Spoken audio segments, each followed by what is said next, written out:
June 6, 1944, 0300 hours. 3 miles inland from the chaotic fury of Omaha Beach, Field Hospital 128 was a maelstrom of its own. The sounds of distant naval gunfire provided a macabre rhythm to the desperate symphony of agony within the canvas tents. The air hung thick with the metallic tang of blood, the acrid bite of antiseptic, and the desperate, guttural cries of men whose bodies had been torn by steel and fire. Wave after wave of casualties, ferried from the beachhead, overwhelmed the small medical staff. Stretcher-bearers, their faces caked with grime and exhaustion, moved like phantoms through the dimly lit surgical tents, each new arrival adding to the grim tally. Doctors and nurses, already working beyond the limits of human endurance, moved with a grim mechanical efficiency, their uniforms stained, their eyes hollow with fatigue. The reality was stark and brutal. The sheer volume of wounded far outstripped any imaginable contingency. Many bled out before they could even reach a surgeon, their life force draining into the sandy soil beneath the field hospital. The most critical need was blood, the very essence of life, but the supply lines were choked, the precious plasma and whole blood units arriving in trickles rather than the torrent desperately required.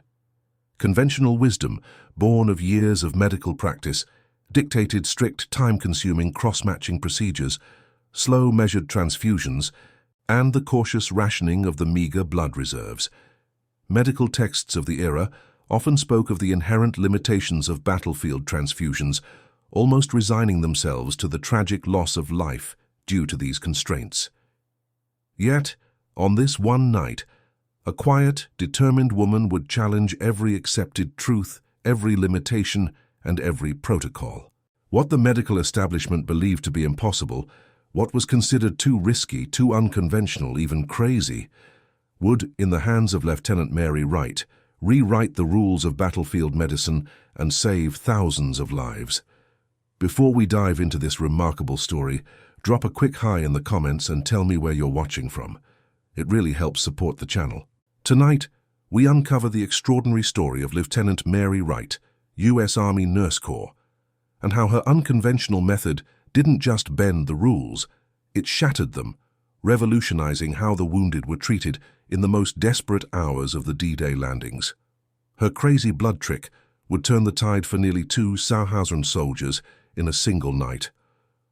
Lieutenant Mary Wright, a woman of 28, moved through the packed surgical tent with a focused intensity that belied her quiet demeanor. Her eyes, usually a calm blue, darted from one cot to the next, taking in the pale faces, the rapid, shallow breathing, the spreading crimson stains. She was a registered nurse, but her background was far richer than most on the front lines. Before the war, she had been a research assistant at Johns Hopkins, specializing in hematology. This wasn't just a job for her, it was a science, a puzzle to be solved. She understood the intricacies of blood, its composition, its fragility, and its immense power to sustain life. The chief surgeon, Captain James Sullivan, a man whose hands were as steady as his protocols were rigid, wiped sweat from his brow. "Another dozen criticals, Lieutenant Wright. We're almost out of O negative. Ration it, slow the drips. We can't afford to waste a single drop." His voice, usually firm, held a tremor of despair. He believed in order, in established methods, in the careful application of proven science. The chaos around him was an affront to everything he stood for, and Wright's sometimes unorthodox questions often grated on his already frayed nerves. Corporal Eddie Ramirez, a young medic barely out of high school, was swift and efficient, though his face was a mask of exhaustion. He moved among the wounded, bandaging, administering morphine, and assisting with transfusions, his hands stained red. He saw the futility, the endless stream of dying men, and the precious dwindling bags of blood. "Captain, we've got 2 more incoming with massive abdominal trauma. They need whole blood and fast." Major Robert Chen, the medical supply officer, pushed through the tent flap, his uniform disheveled. "Captain, the convoy with the reserves was hit. We're looking at possibly another 6 hours before resupply, and even then, it won't be enough. The casualty projections, they're beyond anything we prepared for." His words were a death knell, echoing the despair settling over the field hospital. Mary Wright listened, her mind racing. She saw a young private, Thomas O'Brien, barely conscious, his uniform soaked in blood, a gaping wound in his thigh. He was receiving a transfusion, a slow, methodical drip, but it was a losing battle. His blood pressure was plummeting, his breath shallow. Under current protocols, Private O'Brien and hundreds like him were already lost. The standard approach was simply too slow, too conservative, too limited for this scale of carnage. She knew there had to be another way, a different way, a crazy way. Wright's mind flashed back to her time at Johns Hopkins. She recalled obscure papers, experimental studies, radical ideas debated in hushed tones in aseptic labs, concepts considered too risky for conventional practice, too unproven for widespread adoption. They were theories of rapid, serial transfusions, of administering smaller, more frequent aliquots of blood to stabilize patients quickly, rather than waiting for a large, single unit to be slowly infused. These ideas had been intellectual curiosities then, but now, faced with the overwhelming reality of D-Day, they felt like the only hope. She had noticed patterns in the casualties, especially those with severe hemorrhages. Many weren't dying from a complete lack of blood, but from the rate at which they were losing it versus the rate at which it was being replaced. A slow, precious drip was a futile gesture against a torrent of internal bleeding. The golden hour, that critical first 60 minutes after injury where intervention is most effective, was being lost, not because of a lack of skill, but because of rigid adherence to protocols designed for a peacetime hospital, not a war zone. Captain Sullivan, observing Wright staring intently at a dying soldier, snapped, "Lieutenant, a quiet reflection won't save him. We need more hands on deck." Wright turned to him, her voice calm despite the urgency she felt. "Captain, with all due respect, our current method is a mathematical impossibility. We have hundreds of men bleeding out faster than we can drip blood into them. Even if Major Chen brought us a train full of O negative, we wouldn't have the time to transfuse it properly." Sullivan scoffed, wiping his brow with a blood-stained sleeve. "And what do you propose, Lieutenant? A miracle. We follow established procedures. We don't have the luxury of experimentation here. This isn't some university lab." He gestured around the chaotic tent. "We have lives hanging by a thread, and we follow what we know works, even if it's not enough." "What we know works is failing," Wright countered softly, her gaze unwavering. "We're losing them, Captain. We're losing them by the dozen. We need to speed up the process. We need to get more blood into them, faster, more efficiently, even if it means unorthodox methods." She remembered studies on microtransfusions, on using multiple points of entry, on bypassing complex cross-matching when life hung in the balance. The idea was to stabilize, to buy time, not necessarily to fully replace the lost volume at once. Sullivan's jaw tightened. "Unorthodox? Lieutenant, our protocols are in place for a reason, to protect the patient, to prevent complications." He understood the desperation, but his medical training screamed against deviation. The mounting death toll, however, was a relentless argument against his orthodoxy. The sight of another body being carried out, another life extinguished, chipped away at his resolve. "Captain," Wright pressed, stepping closer, "what if we could administer blood with almost immediate effect? What if we could use multiple donors, simultaneously, in smaller, rapid infusions? We could buy these men critical hours, perhaps even save them." She spoke of techniques she'd seen hinted at in obscure journals, gravity-fed systems, rapid type and screen tests, even using slightly cooled blood to slow metabolic processes. It sounded like madness, a desperate gamble, a crazy idea born of an impossible situation. But as another wave of critically wounded men rolled in, Sullivan knew they were already gambling with lives and losing. The desperation was a palpable presence, suffocating the air, driving the staff to their breaking point. Wright's proposal, as radical as it sounded, was a tiny spark in the encroaching darkness. He looked at her earnest, intelligent eyes, and then at the endless stream of dying men. What did they have left to lose? The decision weighed heavily on Captain Sullivan, a man trained to follow rules, to adhere to the strictures of established medical science, but the rules were failing, spectacularly and tragically. He watched as Lieutenant Wright, her face etched with a desperate resolve, knelt beside Private First Class Thomas O'Brien, the young soldier whose life was ebbing away with each shallow breath. O'Brien, no older than 20, lay pale and still, a deep crimson stain soaking the cot beneath him. His pulse was a faint flutter, his eyes unfocused. "He won't last another 15 minutes, Captain," a junior medic reported grimly. "Let me try, Captain." Wright's voice was firm, cutting through the din. "On Private O'Brien. He has nothing left to lose, and neither do we." Sullivan hesitated. Then, with a defeated sigh, nodded. "Very well, Lieutenant, but if anything goes wrong—" He didn't finish the sentence. He didn't need to. The stakes were clear. Wright immediately sprang into action. "Corporal Ramirez, I need your fastest hands. We're going to try something different." Ramirez, startled but obedient, moved to O'Brien's side. "What is it, Lieutenant?" he asked, his voice tight with apprehension. "We're bypassing the slow drip," Wright explained, her hands already moving with purpose. "And we're going to use multiple donors simultaneously in rapid micro-infusions. Think of it as a continuous, aggressive top-up, not a slow replacement." She quickly explained the method. Instead of one single IV bag slowly feeding blood into O'Brien, she envisioned a system where blood could be administered from multiple sources, rapidly and in small controlled bursts. Her innovation began with a series of makeshift gravity-fed lines. Scouring the supply tent, Major Chen had managed to scrounge up additional IV tubing and several large sterile glass bottles typically used for saline. Wright, with Ramirez's quick assistance, rigged a crude but effective multi-line system.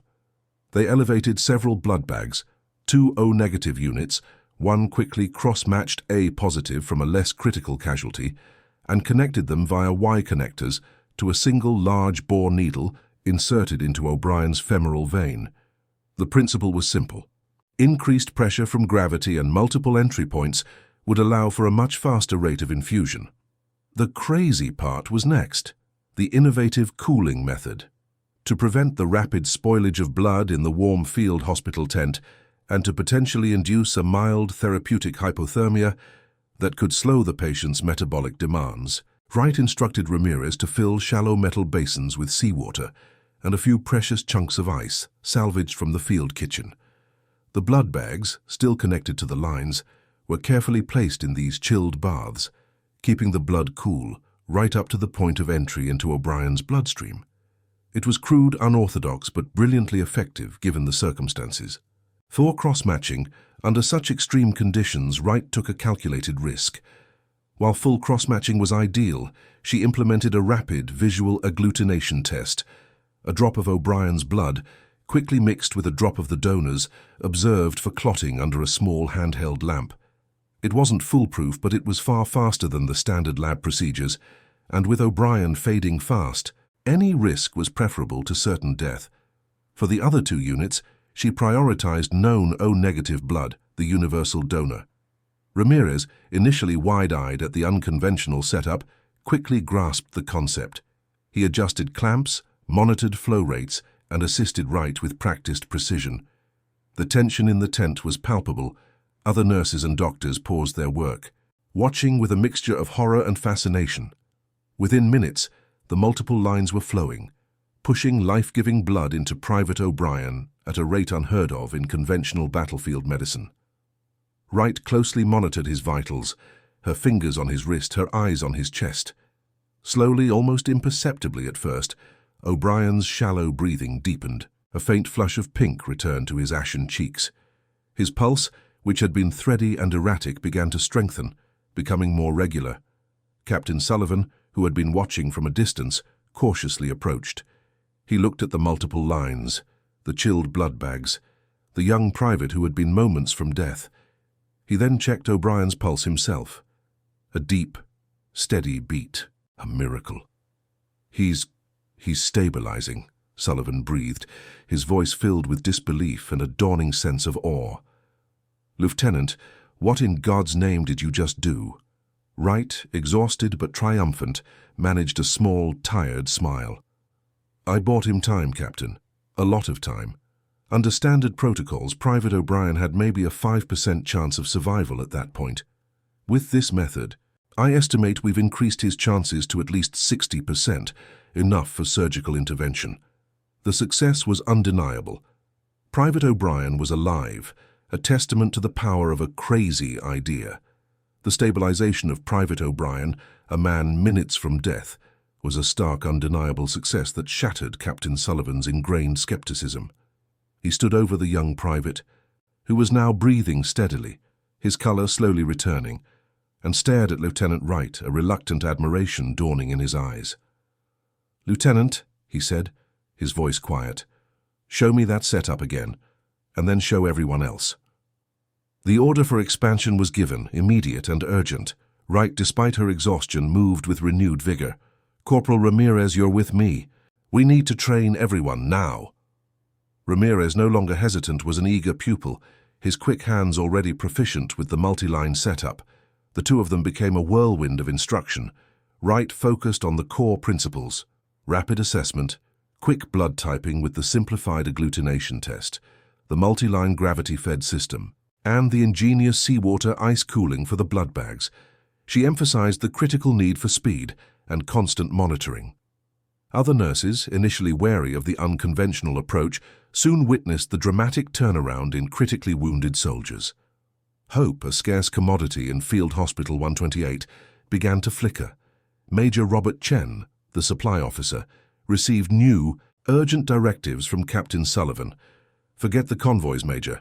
Scrounge every piece of tubing, every empty bottle, every scrap of ice you can find. We need to replicate Lieutenant Wright's system across the entire hospital, now."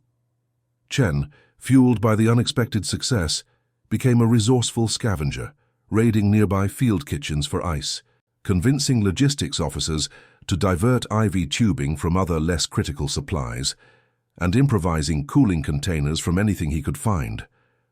An assembly line efficiency quickly emerged. Nurses and medics, under Wright's direct guidance, specialized in roles, one for rapid blood typing, another for setting up the multi-line infusions, another for carefully monitoring patients and flow rates. It was a chaotic ballet, but a highly effective one. The more traditional medical staff, including a few older surgeons, initially resisted. "This is reckless. We're cutting corners on safety," one doctor exclaimed. But the sight of dying men returning to life, combined with Captain Sullivan's unwavering endorsement, soon silenced their objections. The sheer desperation of the situation superseded all established doctrine. A critical component of Wright's method was the rotating donor pool. The hospital was filled not only with grievously wounded men, but also with many walking wounded, soldiers with less severe injuries, fractures or shrapnel wounds, who were still medically stable. Wright approached these men directly, appealing to their camaraderie and sense of duty. "Your blood can save your brothers," she told them, explaining the concept of donating small, safe quantities on rotation to keep the multi-line system continuously supplied. Scores of soldiers, still reeling from the horrors of the beach, volunteered without hesitation. This innovative use of readily available human resources was another stroke of genius, bypassing the slow, arduous process of external blood resupply. The first hour after O'Brien's stabilization saw a dramatic shift. 47 critically wounded soldiers, many of whom had been given up for lost, were stabilized using Wright's crazy blood trick. Their breathing became more regular, their pulses stronger, their skin regaining a healthier hue. Captain Sullivan walked among them, his grim face slowly transforming into one of profound relief. He understood then that this was more than just a temporary fix. It was a revolution. The sheer numbers spoke for themselves, a stark contrast to the despair that had gripped the hospital just hours before. The impossible was becoming possible, one rapid transfusion at a time. As the frantic pace of rapid transfusions continued, the makeshift field hospital throbbed with a strange new energy. The initial despair had been replaced by a fierce determination, a glimmer of hope that was as potent as the life-giving blood flowing through the lines. It was amidst this organized chaos that an unexpected observer provided a pivotal moment of validation.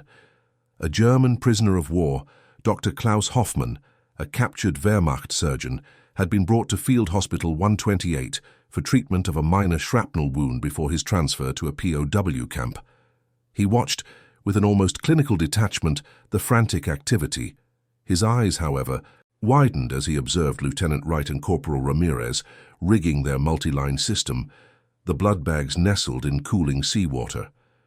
Hoffman, a man of science himself, recognized the radical departure from standard practice. He watched for a long time, his expression unreadable as soldier after soldier was brought back from the brink. Finally, unable to contain his intellectual curiosity, he approached Captain Sullivan, who was supervising the distribution of blood.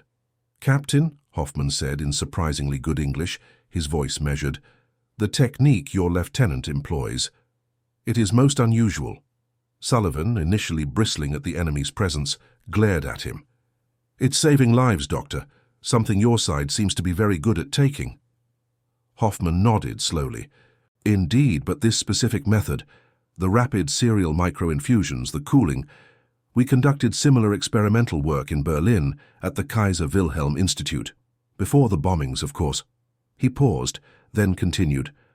"Dr. Sauerbruch's team, they hypothesized that such an aggressive, continuous infusion, coupled with localized cooling, could dramatically improve outcomes for massive hemorrhage, but we never had the chance to deploy it on this scale." A hush fell over the immediate area. Sullivan, Wright, and a few nearby nurses stared at Hoffman, a mixture of disbelief and awe on their faces. An enemy doctor, validating their crazy trick. "You mean to say," Wright interjected, stepping forward, "that this was a known theory?" "A theory, yes," Hoffman confirmed, "but one considered too risky, too resource-intensive for conventional hospitals, let alone the battlefield. We faced similar challenges with blood storage and rapid delivery. We were exploring compounds for better short-term preservation that would allow for faster processing. I believe you call it citrate over here. We had some success with a derivative for stabilizing plasma at higher temperatures.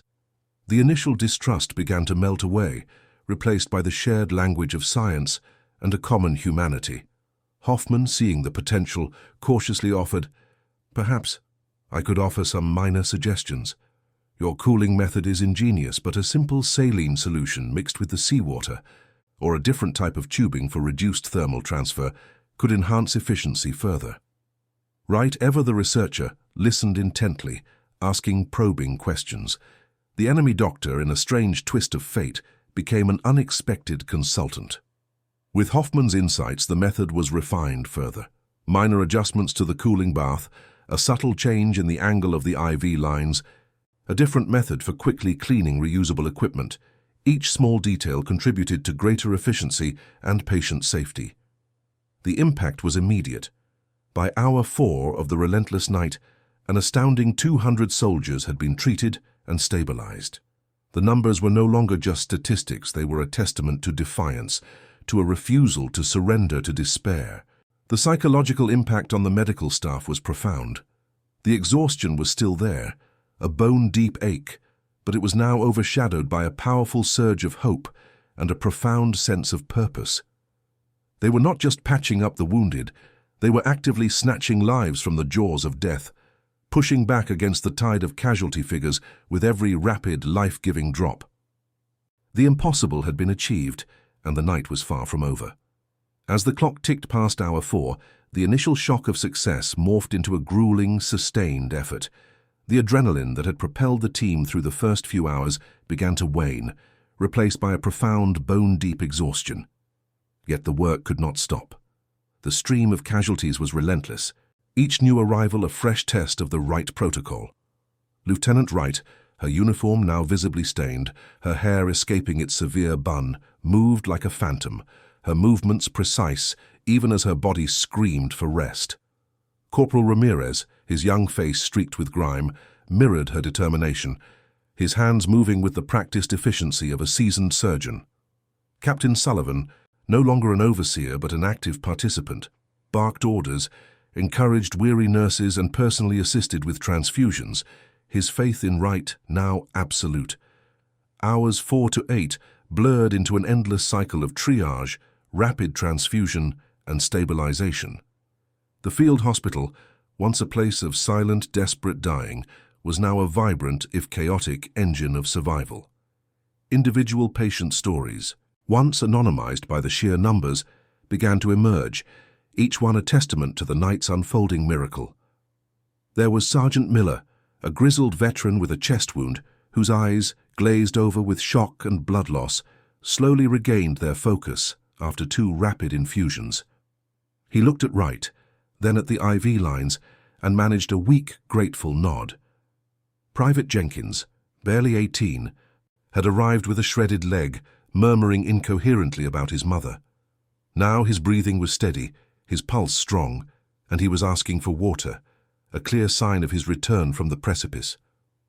Letters and diary entries, later discovered among the personal effects of some of the saved, would speak of the angel in the bloody tent, or the nurse who worked miracles.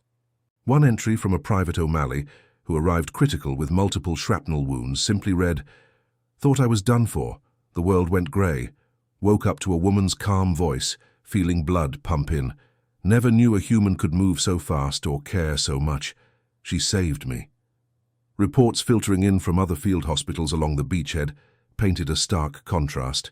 Using traditional methods, those facilities were still struggling, overwhelmed by the sheer volume of casualties and the slow, conservative pace of transfusions.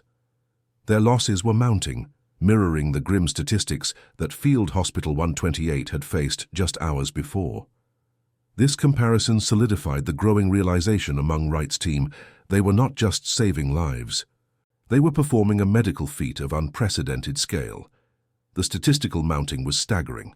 By hour 5, 500 soldiers had been treated and stabilized. By hour 7, the number soared past 1,000.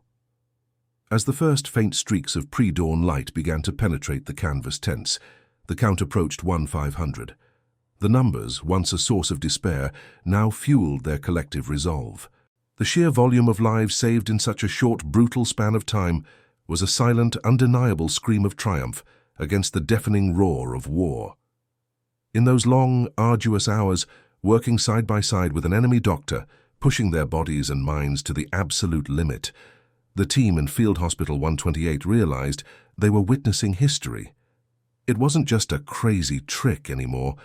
It was a proven, life-saving protocol, born of desperation and driven by the fierce will of a young nurse who refused to accept the impossible. The dawn would soon break, but the impact of this night would echo far beyond the beaches of Normandy. As the first pale light of dawn crept over the Normandy coast on June 7, 1944, casting long, stark shadows across the battered landscape, a different kind of dawn broke inside Field Hospital 128. The frantic pace had begun to slow, not because the casualties had ceased, but because the crisis had been averted. The overwhelming tide of death had been pushed back. The final count for the night approached an astonishing 2,000 soldiers treated and stabilized under Lieutenant Mary Wright's revolutionary protocol. Wright, who had stood almost continuously for over 20 hours, coordinating, instructing, and personally supervising hundreds of transfusions, finally swayed on her feet. Her face, smudged with blood and sweat, was bone-white with exhaustion. As she moved to check on Private O'Brien, now lucid and weakly asking for breakfast, her legs gave way. Captain Sullivan, ever watchful, was there in an instant, catching her before she fell. "That's enough, Lieutenant," he said, his voice unusually gentle, guiding her to a cot. "You've earned a rest, more than earned it." She collapsed onto the canvas, asleep almost before her head hit the pillow. Captain Sullivan, a man fundamentally transformed by the night's events, immediately dictated an official report to Medical Command. His words, usually terse and factual, were now imbued with a sense of awe and urgency. Lieutenant Mary Wright, U.S. Army Nurse Corps, initiated an unconventional yet demonstrably effective rapid transfusion protocol that has, without exaggeration, saved hundreds, if not thousands, of lives within Field Hospital 128. Her innovative methods, including rapid serial microtransfusions, gravity-fed multiple donor systems, and on-site cooling, must be immediately disseminated and adopted across all field hospitals. This is not merely an improvement, it is a paradigm shift in battlefield trauma care. The report, expedited through the chain of command, sent shockwaves through the medical corps. Within hours, field dispatches were sent out, relaying the details of the Wright protocol. Instructions, hastily transcribed from Sullivan's report and Wright's own crude diagrams, were circulated. Medical teams across the beachhead, facing similar overwhelming casualty numbers, were ordered to implement the new techniques immediately. Dr. Klaus Hoffmann, the German POW surgeon, was transferred that morning. Before his departure, he provided a detailed testimony, not under duress, but out of a shared scientific respect. He validated Wright's genius, explaining the theoretical underpinnings of her method and offering further insights into its improvements. His testimony, from an enemy combatant, lent invaluable scientific credibility to what might otherwise have been dismissed as a desperate, unproven gamble. The short-term impact was immediate and profound. Within weeks, the Wright protocol became standard procedure for managing severe hemorrhage on the front lines. Thousands more lives were saved as the method spread from the beaches of Normandy to the battlefields across Europe. The lessons learned in that desperate night at Field Hospital 128 quickly propagated, fundamentally altering the landscape of battlefield medicine for the remainder of the war. Mary Wright, unconscious on her cot, had just changed the course of medical history. Lieutenant Mary Wright's story did not end with the dawn over Omaha Beach. Her revolutionary, crazy blood trick, initially born of desperate improvisation, went on to redefine battlefield medicine and ultimately modern emergency trauma care. After the war, she was highly decorated, receiving the Bronze Star for her extraordinary service. Rather than fading into obscurity, Wright continued her pioneering work. She was quickly promoted, and her expertise in hematology and transfusion medicine led her to become a leading figure in post-war medical research. She spent decades teaching at prestigious medical schools, developing new blood component therapies, and advocating for rapid response trauma protocols. Her early, audacious innovations became the bedrock of contemporary practices. The principles Wright had implemented that night, rapid fluid resuscitation, aggressive blood product administration, simplified cross-matching in emergencies, and the concept of a rotating donor pool, profoundly influenced the development of modern emergency medicine. What was once considered radical became standard. Today's trauma centers, with their advanced blood banks, rapid transfusion devices, and protocols for managing massive hemorrhage, owe a direct lineage to the desperate measures taken in that Normandy field hospital.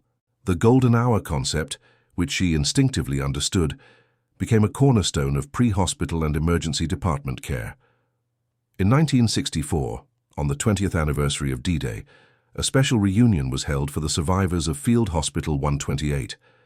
Among them was a visibly older but still vibrant Private First Class Thomas O'Brien. His once life-threatening leg wound had healed, though he walked with a slight limp. He stood before a crowd of fellow veterans and medical personnel, his voice filled with emotion. "I was gone," he said, his eyes finding Lieutenant Wright in the front row, now a distinguished professor. The world was fading. I remember a cold IV line, a strange setup, and then her voice, calm, steady. She saved my life. She was the angel in that bloody tent, the nurse who saved my life. It was a testament echoed by hundreds more who attended, a living exhibition of her impact. Statistical analyses conducted decades later estimated that the Wright protocol, disseminated widely and rapidly, was directly responsible for saving tens of thousands of lives throughout the European and Pacific theaters of World War II. Her innovation, born of a single night's crisis, had a cascading effect that fundamentally altered casualty survival rates for the remainder of the conflict. In later interviews, Wright remained remarkably humble about her achievements. "I wasn't trying to be a hero," she would often say, her eyes still holding that quiet determination. "I was just a nurse who saw men dying when I knew there was a different way. We didn't have time for bureaucracy or old ideas. We had to do what had to be done." Her reflections consistently brought the focus back to the soldiers, the sheer human cost of war, and the imperative to innovate when lives were at stake. She saw her work not as a challenge to authority, but as an uncompromising dedication to the Hippocratic Oath. Today, a display in a prominent medical museum houses a collection of World War II artifacts. Among the dog tags, worn uniforms and rusty surgical tools lies a faded, blood-stained notebook. Its pages contain crude diagrams, hurried calculations, and handwritten notes describing a multi-line gravity-fed transfusion system with scribbled instructions for rapid cooling and simplified blood typing. These are Lieutenant Mary Wright's original notes from that fateful night, the blueprints for a crazy blood trick that transformed battlefield medicine and continues to save lives in modern trauma care around the world. Her legacy endures, a quiet testament to how one determined individual, driven by science and compassion, can change everything. And that concludes our story. If you made it this far, please share your thoughts in the comments. What part of this historical account surprised you most? Don't forget to subscribe for more untold stories from World War II, and check out the video on screen for another incredible tale from history. Until next time.